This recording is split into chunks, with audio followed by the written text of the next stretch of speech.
Hi hello ಎಲ್ಲರಿಗೂ ನಮಸ್ಕಾರ. ನನ್ನ ಕಾಲ್ಪನಿಕ ಕಥಾಲೋಕ ಯೂಟ್ಯೂಬ್ ಚಾನಲ್ಗೆ ಸ್ವಾಗತ. ಇನ್ನು ಯಾರೆಲ್ಲ ಸಬ್ಸ್ಕ್ರೈಬ್ ಆಗಿಲ್ವೋ ಬೇಗ ಸಬ್ಸ್ಕ್ರೈಬ್ ಆಗಿ, ಹಾಗೆ ಮುಂದಿನ ಅಪ್ಡೇಟ್ಸ್ ಗಳಿಗಾಗಿ ಬೆಲ್ ಐಕಾನ್ ಅನ್ನು ಒತ್ತುವುದು ಮರೆಯದು. ಸೋಫಾ ಮೇಲೆ ಸುಖನಿದ್ರೆಯಲ್ಲಿದ್ದ ಬೇಬಿ ಕಿವಿ ಬಳಿ ಬ್ಯಾಡ್ ಮಾರ್ನಿಂಗ್ ಹಬಿ ಎಂದು ಚಾರು ಧ್ವನಿ ಕೇಳಲು, ವೈಫಿ ರಾತ್ರಿ ನಿದ್ದೆ ಇಲ್ಲ, ಈಗ ಡಿಸ್ಟರ್ಬ್ ಮಾಡಬೇಡ ಎಂದು ಮುದುಡಿ ಮಲಗಿದ.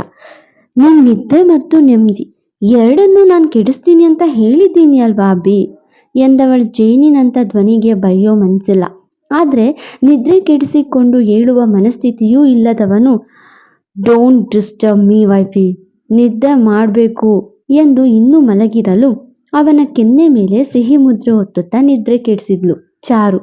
ಅವಳ ಮುತ್ತಿಗೆ ಮತ್ತೇರಿದ ಹಾಗೆ ಎದ್ದು ಕೂತವನ ಕಣ್ಣಿಗೆ ಇನ್ನು 3 ಗಂಟೆ ಅತ್ತ ನಿಂತಿದ್ದ ಗಡಿಯಾರದ ಮುಳ್ಳು ಅವನಿಗೆ ಬಿದ್ದಿದ್ದ ಕನಸು ಎಂದು ದೃಢಪಡಿಸಿತ್ತು. Oh, was that a dream ಎಂದುಕೊಂಡವ, ಫಸ್ಟ್ ಟೈಮ್ ನನ್ನ ಕನ್ಸಲ್ ಒಂದು ಹುಡುಗಿ ಎನ್ನುತ್ತ ಪಕ್ಕ ನೋಡಲು ಚಾರು ಕಾಣಿಸ್ತಿಲ್ಲ. ಆಕೆ ಇಲ್ಲದ್ದು ಕಂಡು ಗಾಬರಿಯಾದವನು, 3 ದಿನಾನೂ ಕಳೆದು ಓಡೋದ ವೈಫಿ ಎಂದ್ಕೊಂಡು ಬಾತ್ರೂಮ್ ಬಾಗಿಲು ತಟ್ಟಿ ತೆರೆದು ಅಲ್ಲಿಲ್ಲದ ಹುಡುಗಿಯ ಹುಡುಕುತ್ತಾ ಬಾಲ್ಕನಿ ಕಡೆಗೆ ಬಂದಾಗ, ಧರೆಗೆ ಕೊಂಚ ಸಮೀಪವಿದ್ದ ತಾರೆಯ ನೋಡುತ್ತಾ ತನ್ನ ಮನಸ್ಸಿನ ಮಾತು ಹೊರಗಾಕುತ್ತಾ ನಿಂತಿದ್ಲು ಚಾರು. ಅಪ್ಪ, ಅಮ್ಮ, ದಯವಿಟ್ಟು ನನ್ನ ಕ್ಷಮಿಸಿ. ಯಾವತ್ತೂ ತಲೆ ತಗ್ಗಿಸುವ ಕೆಲಸ ಮಾಡದ್ ನಿಮ್ಮ ಮಗಳು ಇವತ್ತು ಚಿಕ್ಕಪ್ಪ ನನ್ನ ಎಲ್ರೂ ಮುಂದೆ ತಲೆ ತಗ್ಸೋ ಹಾಗೆ ಮಾಡಿದಾಳೆ. ಯಾರ ಮನಸ್ಸು ನೋಯಿಸ್ದ ನಿಮ್ಮ ಮಗಳು ಇಂದು ಎಲ್ರ ಮನಸ್ಸಿಗೂ ಘಾಸಿ ಮಾಡಿದಾಳೆ. ದಯವಿಟ್ಟು ನನ್ನ ಕ್ಷಮಿಸಿ. ಇದೆಲ್ಲ ನಾನು ದಿಯಾ ಉಳ್ತಿಗಾಗಿ ಮಾಡ್ತಿರೋದು. ಸಾಕು ಮಗಳು, ನಾನು ತಪ್ಪು ಮಾಡಿದ್ದೆ ಸಹಿಸಲಾಗ್ಲಿಲ್ಲ ಚಿಕ್ಕಪ್ಪನ ಮನಸ್ಸಿಗೆ. ಇನ್ನು ಸ್ವಂತ ಮಗಳು ಇಂಥ ಪರಿಸ್ಥಿತಿಯಲ್ಲಿದ್ದಾಳೆ ಅಂತ ಗೊತ್ತಾದ್ರೆ ಅವ್ರಿಗೆ ತಡ್ಕೊಳ್ಳೋಕ್ ಸಾಧ್ಯನಾ? ಖಂಡಿತ ಇಲ್ಲ ಅಲ್ವಾ ಅಪ್ಪ? ನೀವು ಹೇಳ್ತಿದ್ರಿ ಅಲ್ವಾ, ನಾವು ಮೇಣದಂತೆ ಕರಗಿದ್ರೂ ಸರಿ, ಇತರರಿಗೆ ಬೆಳಕು ಆಗ್ಬೇಕು ಅಂತ. ಬೇರೆಯವ್ರ ಬದುಕಿಗೆ ದೀಪವಾಗಿ ಬದುಕಬೇಕು ಹೊರತು ಬೆಂಕಿಯಾಗಿ ಸುಡಬಾರ್ದು ಅಂತ. ಅದಕ್ಕೆ ಈ ನಿರ್ಧಾರ ಮಾಡಿದೆ. ನೀವು ಹೋದ್ಮೇಲೆ ನನಗೆ ತಂದೆ ತಾಯಿ ಎಲ್ಲ ಚಿಕ್ಕಪ್ಪನೇ ಆಗಿದ್ರು ಅಲ್ವಾ. ಅವ್ರ ಪ್ರೀತಿಯ ಪೋಷಣೆಯಿಂದಲೇ ಬೆಳೆದದ್ದು ನಾನು.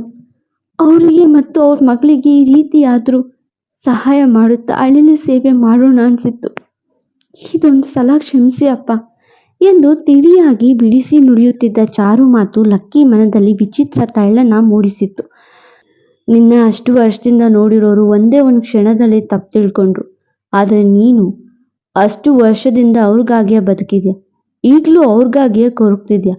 ನೀನು ಮನಸ್ಸು ಮಾಡಿದರೆ ದಿಯಾ ಲೈಫ್ ಹಾಳಾಗ್ಲಿ ಅಂತ ಸುಮ್ಮನಾಗ್ಬೋದಿತ್ತು. ಆದರೆ ನೀನು ಆ ರೀತಿ ಮಾಡಲಿಲ್ಲ. ಅವಳಿಗಾಗಿ ನೀನೇ ಸ್ಯಾಕ್ರಿಫೈಸ್ ಮಾಡಿಕೊಂಡೆ. I really hate your character wifey.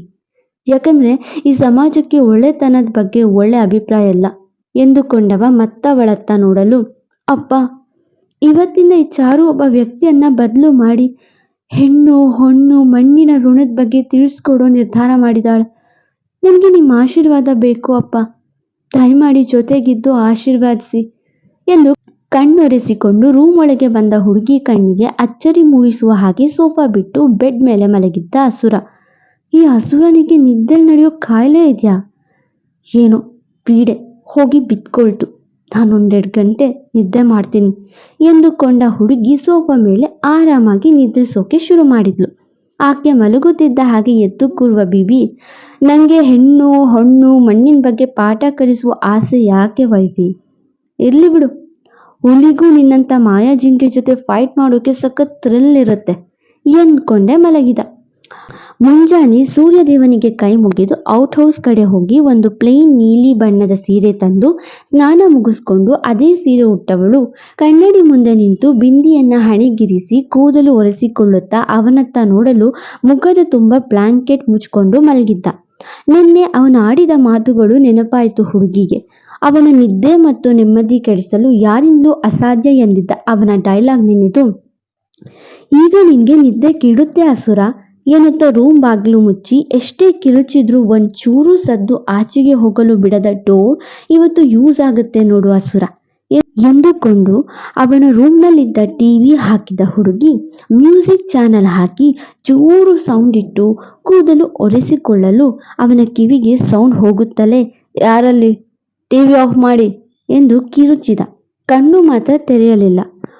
ಪೂಜಿಸಲೆಂದೇ ಹೂಗಳ ತಂದೆ ಹಾಡು ಜೋರಾಗಿ ಬರುತ್ತಿರಲು, ಯಾರಲ್ಲಿ ಅಂತೆ, ನಿನ್ನೆ ರಾತ್ರಿ ಅಸುರ ಮಹಾರಾಜ್ ಅಂದೆ ಅಂತ ಈ ರೂಮ್ನ ಆಸ್ಥಾನ, ಇಲ್ಲಿರೋ ನಾನು ಒಂದು ಸೇವಕಿ ಅನ್ಕೊಂಡಿದ್ದಾನೆ ಅನ್ಸುತ್ತೆ ಎನ್ನುತ್ತಾ ಇನ್ನಷ್ಟು ಸೌಂಡ್ ಹೆಚ್ಚಿಸಿದಳು ಚಾರು.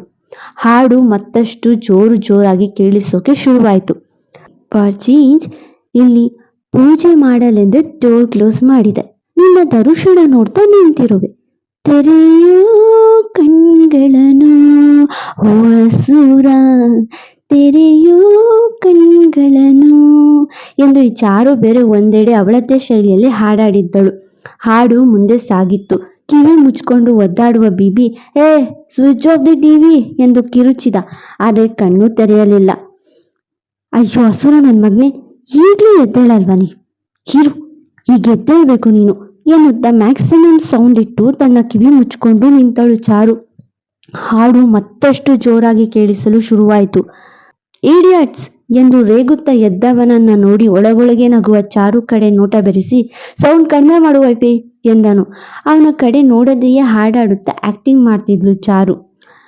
ಮಂಚ ಇಳಿದು ಬಂದು ಟಿವಿ ಆಫ್ ಮಾಡುವನು ಎಂದು ಊಹಿಸಿದ ಚಾರು ಆಲೋಚನೆ ಮೀರುವಂತೆ ಮಂಚದ ಮೇಲೆ ಇದ್ದು ಅವನ ಪಕ್ಕವಿದ್ದ ವಾಸ್ನ ಸಿಟ್ಟಲ್ಲಿ ಟಿವಿಯ ಸ್ವಿಚ್ ಬೋರ್ಡ್ಗೆ ಎಸೆದು ಬಿಟ್ಟಿದ್ದ.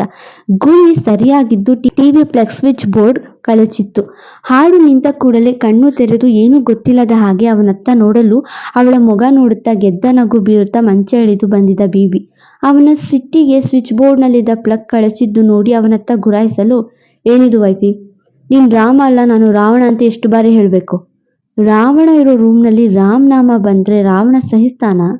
ಇದೆಲ್ಲ ನಿದ್ದೆಯಿಂದ ಎಬ್ಬಿಸೋಕ ಏನೋ ಎಂದು ನೇರವಾಗಿ ಕೇಳಿದ. ಮೊಗದಲ್ಲಿ ಸಿಟ್ಟಿನ ಜೊತೆ ಅವಳ ತಂತ್ರಕ್ಕೆ ಪ್ರತಿತಂತ್ರ ತೋರಿದ ಎನ್ನುವ ಕೊಂಕು ನಗೆ ಬೇರೆ. ಅವಳನ್ನು ಹಿಂಜರಿಯಲಿಲ್ಲ. ಹೌದು ಎಂದು ಅಷ್ಟೇ ನೇರವಾಗಿ ಉತ್ತರಿಸಿದಳು. ಅವಳ ಉತ್ತರಕ್ಕೆ ಮುಷ್ಟಿ ಕಟ್ಟಿದ. ನಿನ್ ಜಾಗದಲ್ಲಿ ಬೇರೆ ಯಾರಾನ ಇದ್ದಿದ್ರೆ ಕತೆ ಬೇರೆನೇ ಆಗ್ತಿತ್ತು. ನೀನಂತ ಸುಮ್ಮನೆ ಇದ್ದೀನಿ ಎಂದ. ಅವನ ಮುಷ್ಟಿ ನೋಡಿ ಹೆದರದ ಹುಡುಗಿ, ಏನ್ ಮಾಡ್ತಿದ್ದೆ? ನಿನ್ ಕೈಯಲ್ಲಿ ಏನ್ ಕಿಸಿಯೋಕಾಗುವುದು? ನನ್ನ ತಲೆ ಹೊಡಿತಿದ್ದ ಅಥವಾ ನೀನೇ ನಿನ್ ಮೈ ಪಡ್ಸ್ಕೋತಿದ್ದ ಎಂದು ಕೇಳಿ, ಈಗ ಮತ್ತೆ ಹಾಕ್ತೀನಿ, ಏನ್ ಮಾಡ್ತೀಯಾ? ಏನು ಮಾಡೋಕ್ಕಾಗಲ್ಲ ನಿಂಗೆ ಎಂದು ಮತ್ತೆ ಟಿವಿ ಸ್ವಿಚ್ ಹಾಕಿ ಮತ್ತೊಂದು ಹಾಡನ್ನ ಹಾಕಿದ್ಲು. ಹಾಡು ಶುರುವಾಗ್ತಿದ್ದಂತೆ ವೈಫೈ ಆಫ್ ಮಾಡು ಎಂದವನ ಕೋಪ ಹೆಚ್ಚುತ್ತಿದೆ. ಆದರೆ ಅವನ ಕೋಪದ ಜೊತೆಗೆ ಈಕೆ ಸೌಂಡ್ ಬೇರೆ ಹೆಚ್ಚಿಸುತ್ತಿರಲು, ಸ್ವಿಚ್ ಆಫ್ ಮಾಡು ಇಲ್ಲ ವಾಲ್ಯೂಮ್ ಕಡಿಮೆ ಮಾಡು ವೈಫೈ ಎಂದು ಕಿರುಚಿದ. ಕೇಳೋ ಹುಡುಗಿ ಅಲ್ಲ ಅವಳು, ಸಹಿಸೋ ಹುಡುಗ ಅಲ್ಲ ಇವನು. ಏನ್ ಮಾಡ್ತ್ಯಾ? ಮತ್ತೆ ಅದೇ ನೋಟ ಅವಳದು. ಅಲ್ಲೇ ಇದ್ದ ಮತ್ತೊಂದು ವಾಸ್ ಹಿಡಿದು ಟಿವಿಗೆ ಎಸೆದು ಬಿಟ್ಟಿದ್ದ. ಟಿವಿ ಚೂರು ಚೂರು ಹಾಗೆ ಸೌಂಡ್ ಡಮಾರ್ ಎಂದು ಬಂದಿತ್ತು. ಅವನ ಸಿಟ್ಟು ಕೋಪಕ್ಕೆ ಗಾಬರಿಯಾಗಿದ್ದು ನಿಜ ನಮ್ ಚಾರು. ಟಿವಿನ ಹೊಡೆದಾಕ್ತಿದ್ಯಲ್ಲ ಅಸುರ, ನಿಂಗೆ ದುಡ್ಡಿನ ಬೆಲೆ ಗೊತ್ತಿಲ್ಲ, ಅದಕ್ಕೆ ಈ ರೀತಿ ಆಡ್ತೀಯ. ಅಲ್ಲಿಷ್ಟು ಜನ ಒಂದೊಟ್ಟು ಊಟಕ್ಕೂ ಒಡ್ಡಾಟ ನಡೆಸುವಾಗ 1000 ರೂಪಾಯಿಗಳನ್ನ ಒಂದೇ ಕ್ಷಣಕ್ಕೆ ವೇಸ್ಟ್ ಮಾಡಿಬಿಟ್ಟೆ ಅಲ್ಲ. ಕಲಿಸ್ತೀನಿ, ಒಂದೊತ್ತಿನ ಊಟಕ್ಕೂ ಪಾಠ ಕಲಿಸ್ತೀನಿ ನಿಂಗೆ ಎಂದ್ಕೊಂಡೆ ಕೂದಲಿಗೆ ಬಾಚಣಿಗೆ ಇಳಿಸಿದಳು ಕನ್ನಡಿ ಮುಂದೆ ನಿಂತು. ಅವಳು ಮಾತು 100ಕ್ಕೆ 100 ಸತ್ಯವೆಂದು ಲಕ್ಕಿ ತಿಳಿದಿಲ್ಲ. ಮುಂದೊಂದು ದಿನ ಅವಳಿಗಾಗಿ ಊಟ ತಿಂಡಿಗೂ ಕಷ್ಟಪಡಬೇಕಾಗತ್ತೆ ನಮ್ಮ ಬಿಬಿ ಅಲಿಯಾಸ್ ಅಸುರ. ಅವಳ ಸಿಟ್ಟು, ಸವಾಲು, ಕೋಪ ಎಲ್ಲವೂ ಇವನಿಗೆ ದಿನ ಬೆಳಗಾಗೋ ಸೂರ್ಯನಂತೆ ಸಾಮಾನ್ಯವೆನಿಸಿತ್ತೋ ಏನೋ. ಹೆಚ್ಚು ಪ್ರತ್ಯುತ್ತರ ನೀಡಲಿಲ್ಲ. ಮೂಡ್ ಫ್ರೆಶ್ ಮಾಡಿಕೊಳ್ಳಲೋ ಏನೋ. ಅಲ್ಲ ವೈಫಿ, ಮದುವೆ ಮಾಡ್ಕೊಂಡು ವೆರಿ ನೆಕ್ಸ್ಟ್ ಡೇ ಯಾರಾದರೂ ಈ ರೀತಿ ಗಂಡನನ್ನ ಎಬ್ಬಿಸ್ತಾರ? ಸ್ನಾನ ಮುಗಿಸ್ಕೊಂಡು ಬಂದು ಕೆನ್ನೇನೋ ಕಿವಿನೋ ಕಚ್ಚಿ ಗುಡ್ ಮಾರ್ನಿಂಗ್ ಹೇಳಿ ಹಾರದ ಕೂದಲಲ್ಲಿ ಮುಖಕ್ಕೆ ನೀರು ಸಿಡಿಸುತ್ತಾ ಸಿಹಿಯಾಗಿ ನಿದ್ರೆ ಕೆಡಿಸೋದು ಬಿಟ್ಟು ಒಳ್ಳೆ ಓಲ್ಡ್ ಸಾಂಗ್ಸ್ ಹಾಕಿ ಟಿವಿ ಸೌಂಡ್ ಇಟ್ಟು ಎಬ್ಸಿದ್ಯಾ ಓಲ್ಡ್ ಫಿಲಿಂ ಹೀರೋಯಿನ್ಸ್ ಥರ ಎನ್ನುತ್ತಾ ಅವಳನ್ನ ಹಿಂದೆಯಿಂದ ಬೆಳೆಸಿ ಅಪ್ಪುತ್ತಾನೆ ಬಿಬಿ. ಅವನ ಹಿಡಿತಕ್ಕೆ ಬಾಚಣಿಗೆ ನೆಲ ನೋಡಿತ್ತು. ಹೇ, ಏನ್ ಮಾಡ್ತಿದ್ಯಾ? ಬಿಡು ನೀನು. ಆ ಥರ ಎಲ್ಲ ಎಬ್ಸೋಕೆ ನನ್ನ ಪ್ರೀತಿ ಮಾಡಿನೋ ಅಥವಾ ಮನ್ಸಾರೆ ಒಪ್ಪಿನೋ ಮದ್ವೆ ಆಗಿಲ್ಲ ಅಸುರ ಮಹಾರಾಜ್. ನಂದು ಅಗ್ರಿಮೆಂಟ್ ಮದ್ವೆ, ಡೀಲ್ ಅಷ್ಟೇ ಎನ್ನುವ ಹುಡುಗಿಯ ಕೂದಲನ್ನ ಒಟ್ಟುಗೂಡಿಸಿ ಅವಳ ಎಡ ಹೆಗಲಿಗೆ ಸೇರಿಸಿ ತನ್ನ ಮೊಗವನ್ನ ಅವಳ ಬಲಭುಜಕ್ಕೆ ತಾಗಿಸಿ, ಅದು ನಿಜ ಬಿಡು ವೈಫಿ, ನಂದು ನಿಂದು ಡೀಲ್ ಮದ್ವೆ. ನೀನೆಲ್ಲಿರೋ ತನಕ ನೀನಿಷ್ಟದ ಹಾಗೆ ಹೆಂಡತಿ ಸೇವೆ ಮಾಡ್ತೀಯ ಅಲ್ವಾ? ಅದೇ ಪಾದ ಪೂಜೆ ತರ ಎನ್ನಲು, ಹೌದು, ಮದುವೆ ಮಾಡ್ಕೊಳ್ಳೋದು ನಿನ್ನ ಸವಾಲಾಗಿತ್ತು. ಆದರೆ ಮದುವೆ ಮಾಡ್ಕೊಂಡ್ಮೇಲೆ ಹೇಗಿರ್ತೀನೋ ಅದು ನಂಗೆ ಬಿಟ್ಟಿದ್ದು ತಾನೇ. ಬಿಡು ನನ್ನ, ಈ ಥರ ನನ್ನ ಜೊತೆ ನಡ್ಕೋಬೇಡ, ಇದೆಲ್ಲ ನಿನ್ನ ದಿಲ್ರುಬ ಜೊತೆ ಇಟ್ಕೋ ಎಂದು ಬಿಡಿಸಿಕೊಂಡಾಗ ಅವಳ ನಡು ಬೆಳೆಸಿ ಮತ್ತೆ ಹಿಂದಕ್ಕೆ ಎಳೆದುಕೊಂಡ ಬೀಬಿ, ಅದು ಇನ್ನು 3 ತಿಂಗಳಿನ ನಂತರ ಯೋಚಿಸೋದು. ಸದ್ಯಕ್ಕೆ ನೀನು ನನ್ನ ವೈಫಿ, ನಾನು ನಿನ್ನ ಹಬಿ. ಅದು ಅಲ್ಲದೆ ನಿನ್ನ ಈ ರೀತಿ ಮುದ್ದಾಡೋಕ್ಕೆ ತಾನೇ ಮದುವೆ ಆಗಿದ್ದು ನಾನು ಎಂದು ಮೆತ್ತಗೆ ಕೇಳಿದ. ಆಗಷ್ಟೇ ಸ್ನಾನವಾಗಿದ್ದ ಹುಡುಗಿ ಕೊರಳ ಬಳಿ ಅವನ ಬಿಸಿ ಉಸಿರಿನ ಗಾಳಿ ತಾಗುತ್ತಿರಲು ಮೈ ನಡುಗಿತ್ತು. ಅದೇನೇ ಇರಲಿ, ನೀನು ಮಿತಿ ಮೀರೋ ಹೋಗಿಲ್ಲ, ಬಿಡು ನನ್ನ ಅಸುರ ಎನ್ನುವಾಗ ಅವಳನ್ನ ತನ್ನತ್ತ ತಿರುಗಿಸಿ ನಕ್ಕವ, ಏನ್ ವೈಫಿ, ನೀನ್ ಮಾತ್ರ ನಿನ್ನಿಷ್ಟದ ಹಾಗೆ ನನಗೆ ಮಾರ್ನಿಂಗ್ ನಿದ್ದೆ ಕೆಡಿಸ್ಬೋದು, ನಾನು ನನ್ನ ಇಷ್ಟದ ಹಾಗೆ ನಡ್ಕೋಬಾರ್ದಾ ಎಂದು ಕೇಳಲು, ನೀನಿಷ್ಟ ಏನು ಎಂದು ನೋಡುತ್ತಿದ್ದವಳ ಹಣೆಯಿಂದ ಕೆನ್ನೆ ನೋಡುತ್ತಿದ್ದ ಮುಂಗುರುಳನ್ನ ಸರಿಪಡಿಸುತ್ತಾ ಅವಳ ತುಟಿ ಕಡೆ ಬಾಗುವ ಬೀಬಿನ ನೋಡುತ್ತಾ ಗಾಬರಿಯಾಗುವ ಚಾರು ಅವನ ಕೆನ್ನೆಗೆ ಒಂದು ಬಾರಿಸಬೇಕು ಎನ್ನುವ ಹೊತ್ತಿಗೆ ಹಿಂದೆ ಸರಿದವ, ಈಗ ಬ್ರಷ್ ಮಾಡಿಲ್ಲ ವೈಫಿ, ಜೆಮ್ಸ್ ಇರುತ್ತೆ, ಫಸ್ಟ್ ಕಿಸ್ ಫ್ರೆಶ್ ಕಿಸ್ ಆಗಿರ್ಬೇಕು ಅಲ್ವಾ ಎಂದು ಬಾತ್ರೂಮಿನತ್ತ ನಡೆದನು. ಕೊಂಚ ಸಮಾಧಾನ ತಂದುಕೊಂಡ ಹುಡುಗಿ, ಫಸ್ಟ್ ಕಿಸ್ ನಿನ್ನ ಲಾಸ್ಟ್ ಕಿಸ್ ಆಗುತ್ತೆ ಎಂದ್ಕೊಂಡೆ ಮತ್ತೆ ಬಾಚಣಿಗೆ ಹಿಡಿದು ತಲೆ ಬಾಚುತ್ತಿದ್ದವಳ ಎದೆಯಲ್ಲಿ ಎಂದಿಗಿಂತ ಜೋರಾಗಿ ಸದ್ದು ಕೇಳಿ ಬರುತ್ತಿತ್ತು. ಹತೋಟಿಗೆ ತರಲು ಒಂದೊಮ್ಮೆ ಕಣ್ಣು ಮುಚ್ಚಿದ್ದು ನಿಜ ಹುಡುಗಿ. ನನ್ನ ಫಸ್ಟ್ ಕಿಸ್ ನನ್ನ ದಿಲ್ರುಬಾಗಷ್ಟೆ, ಮುತ್ತು ಮತ್ತು ಮಗದೊಂದು ಎಲ್ಲ ಅವಳ ಜೊತೆಗಷ್ಟೆ, ಆದರೂ ನಿನ್ನ ಕಾಡ್ಸೋದು ಒಂಥರ ಕಿಕ್ ಕೊಡುತ್ತೆ ವೈಫಿ ಎಂದುಕೊಂಡ ಹುಡುಗ ಮತ್ತೆ ವಾಪಸ್ಸಾಗಿ ಕಣ್ಣು ಮುಚ್ಚಿಕೊಂಡು ತಲೆ ಬಾಚುತ್ತಿದ್ದಾಗ ಕೊಂಚವೇ ಕಾಣುತ್ತಿದ್ದ ಅವಳ ನಡು ನೋಡಿ ನಕ್ಕವ ತಡ ಮಾಡದೆ ಸೊಂಟ ಗಿಲ್ಲಿ, ಗುಡ್ ಮಾರ್ನಿಂಗ್ ವೈಫಿ ಎಂದನು. ಗಾಬರಿಯಲ್ಲಿ ಹಾಗೆ ಕಣ್ತೆರೆದವಳು, ಎಷ್ಟೊಂದು ಐಡಿಯಾ ನಿಂಗೆ, ನಾಚಿಕೆ ಆಗಲ್ವಾ ಎನ್ನುತ್ತಾ ಕೈ ಮುಂದೆ ಮಾಡಿದಾಗ ಅವಳ ಕೈಗೆ ಕೈ ಸೇರಿಸಿದ ಬೀಬಿ, ನಿನ್ನಿಷ್ಟದ ಹಾಗೆ ಬ್ಯಾಡ್ ಮಾರ್ನಿಂಗ್ ಹೇಳಿದಾಗ ನಾನು ಸುಮ್ಮನಿದ್ದೆ ತಾನೆ, ಈಗ ನಾನು ನನ್ನಿಷ್ಟದ ಹಾಗೆ ವಿಶ್ ಹೇಳಿದಾಗ ನೀನು ಸುಮ್ಮನಿರ್ಬೇಕು ವೈಫಿ. ಅದು ಅಲ್ಲದೆ ಗಂಡ ಹೆಂಡತಿ ಮಧ್ಯೆ ಈ ಥರ ತುಂಟಾಟಗಳು ಕ್ಯಾಶುಯಲ್, ಟೇಕ್ ಇಟ್ ಈಸಿ ಎನ್ನುತ್ತಾ ಇನ್ನಷ್ಟು ಸನಿಹಕ್ಕೆ ಬಂದು, ನೀನು ಇವತ್ತಿನ ಹಾಗೆ ಸೌಂಡ್ ಕೊಟ್ಟು ನಿದ್ದೆ ಕೆಡಿಸಿ ವಿಶ್ ಮಾಡಿದ್ರೆ ನಾನು ಇದೇ ಥರ ಸೈಲೆಂಟಾಗಿ ವಿಶ್ ಮಾಡ್ತೀನಿ ನಿನ್ನ ಮುಂದೆ. ಟೆರರ್ ಲವ್ನ ಮೊದಲ ಎಕ್ಸ್ಪರಿಮೆಂಟ್ ಫ್ಲಾಪ್ ಆಯ್ತಾ ವೈಫಿ ಎಂದು ನಗುತ್ತಾ ಗೇಲಿ ಮಾಡಿ ಅವಳನ್ನ ಸೀರಿಯಲ್ಲಿ ನೋಡಿದ ಖುಷಿಯಲ್ಲಿ, ಸೂಪರ್ ಗೆಟಪ್ ಎಂದು ಸನ್ನೆ ಮಾಡಿ ಬಾತ್ರೂಮ್ ಸೇರಿದ್ದ.